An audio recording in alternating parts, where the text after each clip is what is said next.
So in this video, we are trying to discuss the following case, which is basically the GDP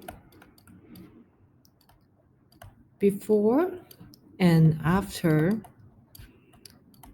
Civil War. We know by this economic historian Roger Ransom and Richard Sutch that African American farmers in the United States South worked about 30% fewer hours per year after the Civil War than they had as a slave. So we know that working hours has been reduced by 30% by the African American farmers, and as we can imagine, right, because of the lower amount of hour worked, the amount of products produced has been reduced, and therefore GDP actually is lower after the Civil War than before the Civil War. And what we need to discuss is that, does that mean that farmers' well-being has been also reduced after the Civil War?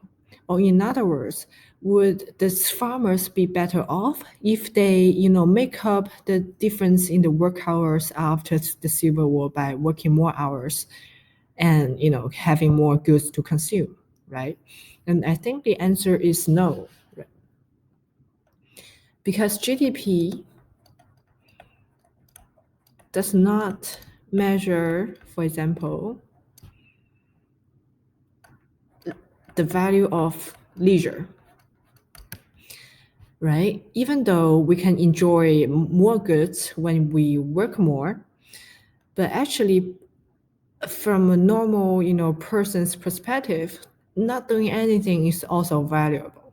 So we cannot say that the African American farmers would be better off if they work as much hours as they were a slave, right? We can actually imagine the African American farmers has been better off, even though the GDP after the Civil War has been lower. I think another thing that we want to mention is, right, freedom. Although it's not measured by GDP, it is also a valuable stuff for a human being. And so in summary, right, even though the GDP after Civil War could be lower because of the lower work hours by the African American farmers, we could not say that the African American farmers are not better off, or their well-being could be increased if they work more after the Civil War.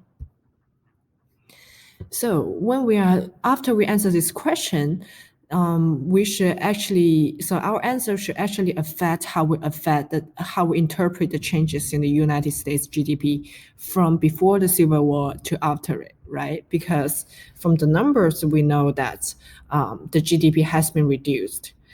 But from, a matter of fact, we know that, it's not necessary that everybody is not better off or everybody's well-being has been reduced because of the reduction in the GDP. Okay.